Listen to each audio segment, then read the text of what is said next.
On January 16th, 1943, at 10:30 in the evening, an explosive sound shattered the cold night air over the Swan Island shipyard in Portland, Oregon. Workers on the graveyard shift rushed to the fitting-out docks where the yard's T2 tankers were being completed. What they found was a ship broken in half. The SS Schenectady, a 532-foot tanker, the very first vessel built at the Swan Island yard, had cracked from deck to keel. The fracture ran through the deck, through both sides of the hull, through the longitudinal bulkheads, and through the bottom girders. Only the bottom plate held the bow and stern together. The ship's midsection bent skyward while both ends dropped into the water. The ship was sitting at the dock. It was not at sea. It was not in a storm. It was not loaded. It was not underway. It was moored in calm water in a protected harbor 20 days after its launching, and had broken in half as cleanly as if someone had drawn a line across the middle of it and pulled.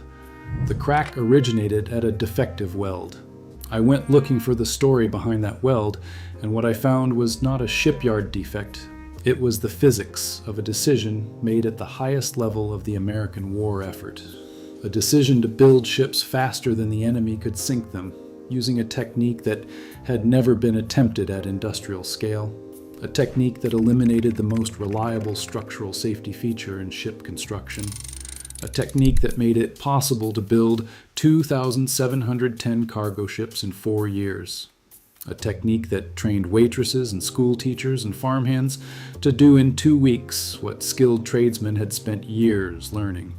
And a technique that cracked 1,031 of those ships and sank or destroyed more than 200 of them, because the steel they were welded from grew brittle in cold water, and the welds that held them together became the paths along which the cracks ran. The technique was welding, and the story of the Liberty ship is the story of what happens when you build the fastest, most productive, most consequential industrial machine in history, and the machine carries the seed of its own failure inside every seam. In the summer of 1940, the United States was not yet at war, but the war was coming, and the nation's leadership knew it. German U-boats were sinking Allied merchant vessels in the Atlantic at a rate that threatened to sever the supply line between the United States and Britain before the United States could enter the conflict. President Franklin Roosevelt ordered the emergency shipbuilding program with a directive that would define the next 4 years of American industrial production. Build ships faster than the enemy can sink them. The ship that would answer that directive was the Liberty ship, a 441-foot cargo vessel based on a British design, deliberately simplified for mass production, designated EC2-SC1 in the Maritime Commission's classification system. It was not a beautiful ship. Roosevelt himself reportedly called it a dreadful-looking object. The design prioritized function over elegance. A blunt bow, a single screw propeller, a triple expansion steam engine of a type that had been standard in the 1890s, 5 cargo holds, a cruising speed of 11 knots. The ship was designed to be built quickly, loaded quickly, sailed across the Atlantic, unloaded quickly, and sent back. If it survived 1 voyage, it had paid for itself. If it survived 5, it was profit. The key decision that made mass production possible was to weld the ships instead of riveting them. Every major commercial and military vessel in history up to that point had been assembled with rivets, steel pins heated red hot and hammered through pre-drilled holes to bind steel plates together. Riveting was proven, riveting was strong. Riveting required highly skilled labor, a team of 4 men working in concert, a heater, a catcher, a bucker, and a riveter, who had trained together and coordinated their work with a physical rhythm that took months to develop. And riveting was slow. A riveting gang could fasten a few hundred rivets per day. A Liberty ship contained hundreds of thousands of them. At riveting speed, the emergency shipbuilding program would have taken decades. Welding was faster. An electric arc welder melts the edges of 2 steel plates together with a rod of filler metal, fusing them into a continuous seam. A skilled welder could lay more weld in a day than a riveting gang could set rivets. An unskilled welder, trained in 2 weeks at a company school, could produce an acceptable weld on flat steel plate within days of picking up the torch for the first time. The technique required less manpower, less training, less equipment, less time. The components for the ships could be prefabricated as flat sections in factories across the country, shipped to the yards by rail, lifted by crane, positioned on the shipways, and welded together in an assembly line process that Henry Kaiser, the shipyard magnate who had never built a ship before the war, adapted directly from the automobile industry. Kaiser opened his first Richmond, California shipyard in December 1940. By the summer of 1944, he had 4 shipyards at Richmond with 27 shipways, employing approximately 100,000 workers. The Richmond yards alone produced 747 ships during the war, including 18% of all Liberty ships built. In November 1942, a Kaiser crew at Richmond built the Liberty ship Robert E. Peary in 4 days and 15 and a half hours, a record that stands as one of the most extraordinary feats of industrial production in American history. It was a 441-foot cargo ship, assembled from prefabricated sections and welded together in less than 5 days, from bare keel to launched vessel in the time it takes to drive across the country. The workforce that made this possible was unlike anything American industry had ever assembled. The men who would normally have filled the shipyards were in uniform. The labor pool that remained was women, older men, men disqualified from military service for health reasons, and African Americans migrating from the South in search of the industrial wages that the wartime economy was offering. At peak production, roughly 24,500 of Kaiser's 100,000 Richmond workers were women. They comprised 40% of all welders at the yard. They were known not as Rosie the Riveter, since Kaiser's shipyards did not rivet at all, but as Wendy the Welder, a nickname that never caught on the way Rosie's did, but that more accurately described the work. If your grandmother worked in the shipyards, if she welded on the Liberty ships at Richmond or Portland or Vancouver or any of the 18 yards that built them, if there is a name in your family history connected to a ship that was launched between 1941 and 1945, subscribe if you want to see what I find next. The welders at Kaiser's yards were trained in company schools in courses that lasted between 2 and 6 weeks. They learned to strike an arc, run a bead, fill a joint, and pass an inspection test that certified them to work on the hulls of cargo ships that would carry troops and fuel and ammunition across the Atlantic. Many of them had never held a welding torch before they walked into the school. Eastine Counter, a former waitress and one of thousands of African American women employed at the Richmond yards, became a welder.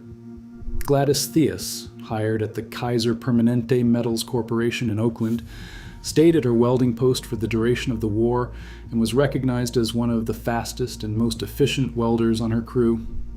Eugenia Powell Deas, at the Charleston Navy Shipyard, was told by a supervisor that she could not do the work. She picked up a rod and torch, demonstrated the weaving technique on the spot, and was hired. She managed welding work while raising 9 children. These women built ships. They worked the open deck sections, the prefab yards, the assembly docks, and some of them were sent into the confined spaces of the hull. The double-bottom hull of a Liberty ship is the structural cavity between the outer hull plating and the inner bottom plating that runs along the length of the ship. It provides structural rigidity and serves as a ballast space. The distance between the inner and outer plates in the double bottom is roughly 30 to 40 inches.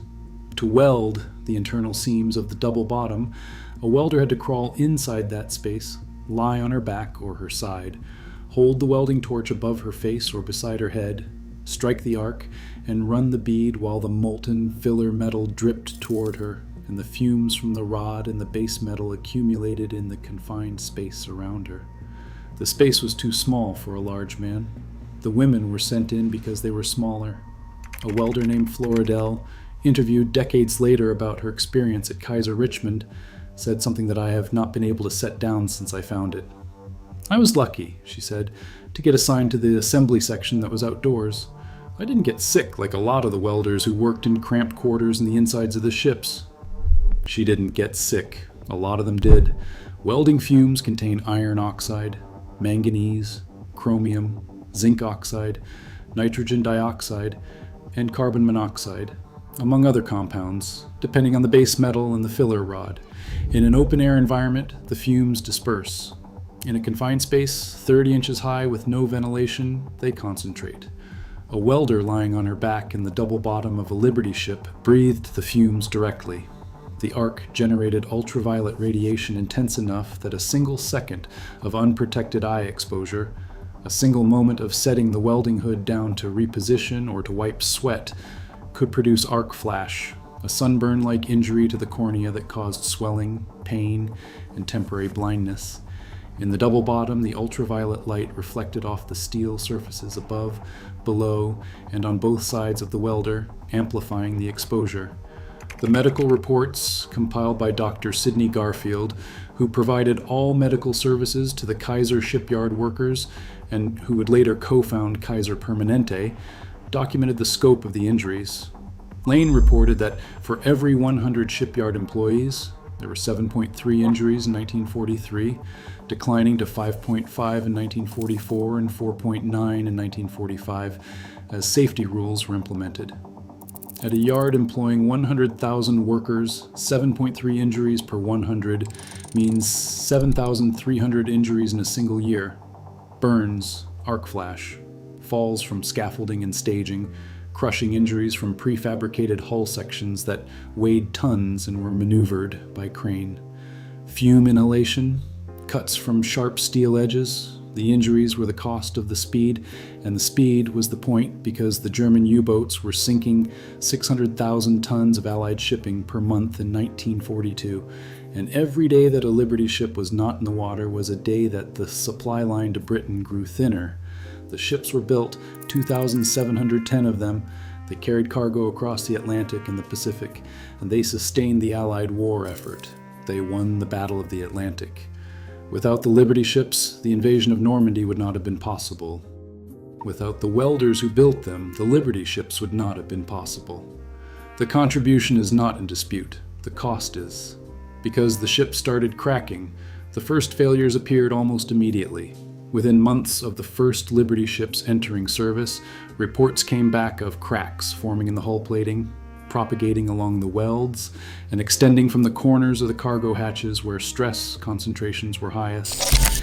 In January 1943, the same month the Schenectady broke in half at the dock, roughly 20 ship failures occurred. 4 or 5 of them were Class 1 damage, meaning total hull failure. In January 1944, 20 more Class 1 failures occurred. In March 1944, 120 failures happened in a single month. The cause was a phenomenon that metallurgists had understood in theory, but that had never been observed at this scale: brittle fracture. The mild steel used in Liberty ship construction had been selected for its availability and its ease of welding. It was not selected for its behavior at low temperatures. Mild steel has a property called the ductile to brittle transition temperature. Above that temperature, the steel bends and deforms before it breaks, absorbing energy the way a paperclip bends before it snaps. Below that temperature, the steel does not bend. It cracks, it shatters, it fractures the way glass fractures, cleanly, catastrophically, and without warning. The transition temperature for the mild steel used in Liberty ships was, depending on the specific batch and composition, somewhere between 40 and 60 degrees Fahrenheit. The temperature of the North Atlantic in winter is well below 40 degrees Fahrenheit. The welds made it worse. In a riveted ship, each rivet hole acts as a natural crack arrestor. A crack propagating through a steel plate reaches the rivet hole and stops because the hole interrupts the stress field and the crack cannot jump the gap. In a welded ship, there are no holes. The steel is continuous. A crack that starts at a defective weld or a stress concentration at a hatch corner can propagate through the continuous plate without interruption, running through the deck, down the sides, and across the bottom of the ship in seconds. The Schenectady's crack ran the entire girth of the vessel.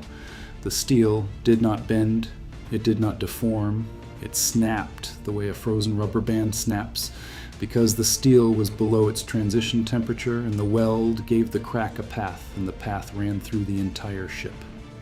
1,031 of the 2,710 Liberty ships suffered brittle fracture damage, approximately 30% of the entire fleet. More than 200 were sunk or damaged beyond repair. 12 broke completely in half without warning, including the SS John P. Gaines, which sank in November 1943 with the loss of 10 lives. Constance Tipper, a metallurgist at Cambridge University, was the first to identify and demonstrate the brittle fracture mechanism. Her work, published during and after the war, established the field of fracture mechanics and led to the development of impact testing standards that are now mandatory for all structural steel used in shipbuilding. The ships that cracked were not defective. They were built exactly as designed. The steel was the steel that was available. The welds were the welds that the welders were trained to make. The design was the design that the Maritime Commission had approved.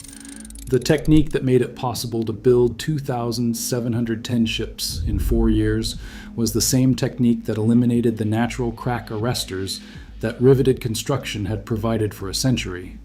The speed that won the war produced the flaw that cracked the fleet. Everyone involved knew there was a problem. The investigation committee was established in 1943. Interim reports recommended structural modifications to reduce stress concentrations, improvement of weld quality to eliminate defects, and installation of crack arrestor straps at critical locations on the hull. Retrofits were ordered. New ships incorporated the changes. The failure rate declined.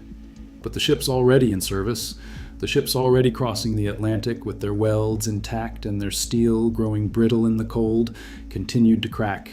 The sailors who crewed them knew a ship that has cracked once can crack again.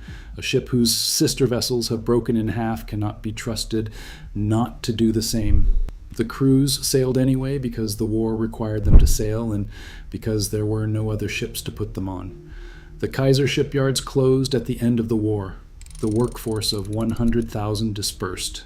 The women who had welded the hulls of 747 ships were told their services were no longer required. The men came home from the war and took the jobs.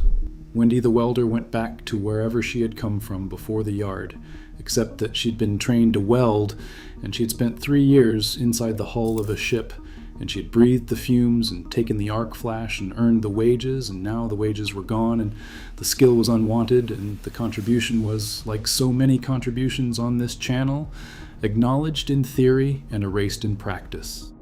The Rosie the Riveter. World War II, Homefront National Historical Park, was established in 2000 on the site of the former Kaiser Richmond shipyards. The park occupies the same ground where 100,000 workers built 747 ships in 4 years. The museum is located in one of the buildings of the old Ford assembly plant that had been converted to war production. The irony that the park commemorating wartime women workers is named for Rosie the Riveter, a riveter at a shipyard that did not use rivets, at a yard where the women were called Wendy the Welder, is noted on the park's own website but has never been corrected.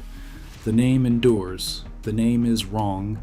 The technique that defined the work of the women at Kaiser Richmond, the technique that made the emergency shipbuilding program possible, the technique that won the war and cracked the fleet, was not riveting. It was welding.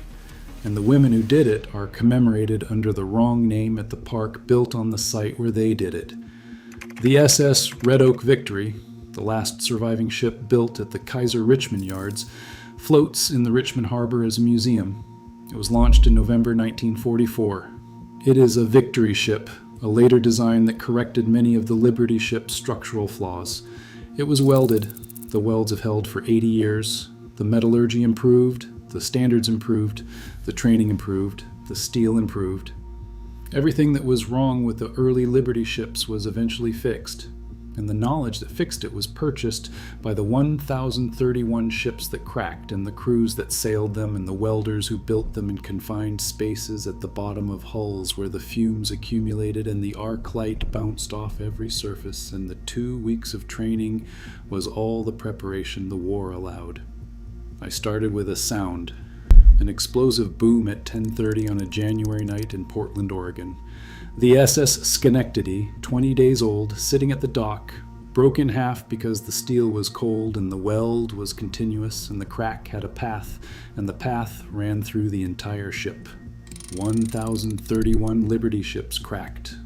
More than 200 were lost. The technique that built them was the technique that broke them. The welders who fused the seams in confined spaces at the bottom of the hulls, breathed the fumes and took the burns and earned the wages and built the ships that won the war. And the war memorial named for them at the yard where they did it calls them by the wrong name, because the name that caught on was a riveter's name, and these women did not rivet. They welded. And the welds they made held the ships together, and the welds they made cracked the ships apart. And both of those things are true at the same time, because that is what happens when you build the fastest industrial machine in history, and the machine carries the flaw inside every seam. America wasn't built in boardrooms. It was built in the dark, inside furnaces under 40-ton weights, and sometimes inside the double bottom of a Liberty ship hull, 30 inches of clearance, lying on your back with a welding torch above your face and the fumes collecting around your head and no ventilation and 2 weeks of training and a war to win. There are more of these stories. More machines, more furnaces, more men who went into the dark and came out different or did not come out at all. Subscribe if you want to see what I pull from the records next. If you want to see how Ford's assembly line broke every worker who stood on it and the $5 day was the cost of making them stay, that video is on screen now.